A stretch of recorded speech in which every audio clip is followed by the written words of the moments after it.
Goalkeepers are easy to blame.It is simple to point the finger at the last line of defense, even for former professionals who are now pundits. I am happy for people to be critical, to give an opinion. I do it myself on TV and radio, but more often than not I find the assessments of goalkeeping, a specialist position, are cheap throwaways or inaccurate. Last season's Champions League final was a prime example. Mario Mandzukic scored for Juventus with a shot that went over Real Madrid goalkeeper Keylor Navas. In the TV studio, two respected former internationals said Navas had been showing off rather than prioritizing the save by going for the ball with his top hand. I was baffled by their lack of understanding. There is a logical biomechanical reason goalkeepers reach for the ball like that. When diving, at a certain height and body position, you can reach further with your top hand. Yet the guys in the studio said Navas had been showboating. That is lame, and if you do not know some of the basic technical elements of goalkeeping, then it is best not to comment. I am not the oracle on football, but some of the punditry on my position is bemusing. I have found that, if one person says something about a keeper, the others tend to agree rather than challenge. The tendency is to go with the opinion on the table, rather than form their own. Liverpool's Simon Mignolet has been the season's whipping boy. He has made mistakes, just as I did numerous times during my 22-year career. But a lot of the time he is unfairly criticized.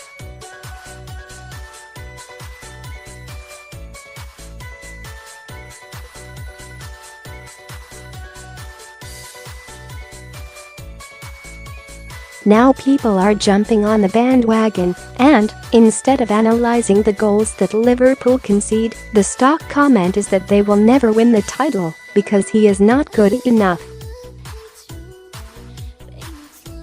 That is unfair.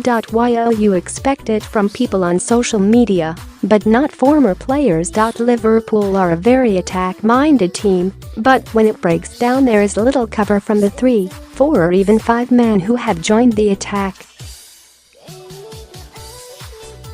There are times when Mignolet could have played better, but nobody points out that any goalkeeper is going to be put under extreme pressure because of the system the team play.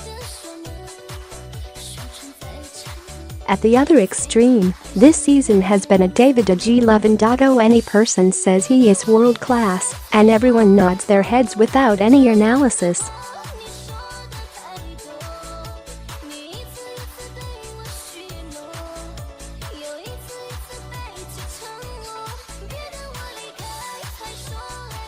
He is good with the ball at his feet, but I do not think he uses it enough. By a small margin, Manuel Neuer is the best, because he is the complete keeper.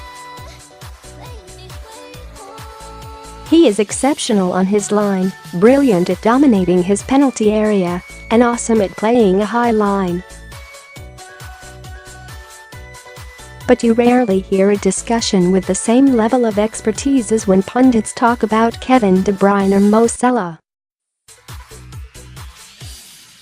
Too often, the viewer would switch off the TV thinking De was the best in the world and Mignolet the worst.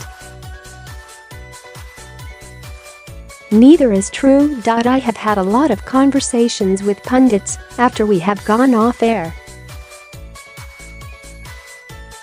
On air, they have an opinion which can be quite scathing of goalkeeping. Then afterwards they will say, "You know better than me, I've got no clue really." I can see why both Liverpool keepers, Mignolet and Loris Karius, have been miffed at their treatment. Criticism is something you accept and expect as a goalkeeper. It is the nature of the role, but not when it is vicious, disrespectful and has an agenda. particularly when it is from former players would not have been able to handle that kind of criticism themselves. A lot of pundits want a response, and the publicity.It is ironic that if a goalkeeper does not attempt to reach a shot, he is almost let off. The view will be, he had no chance. Yet, if he does well to get a decent hand on it, they will say he should have saved it. That cannot be right, and underlines a lack of expertise on the position. I do not get it. Maybe it is just a case of goalkeepers are different, and the position is misunderstood.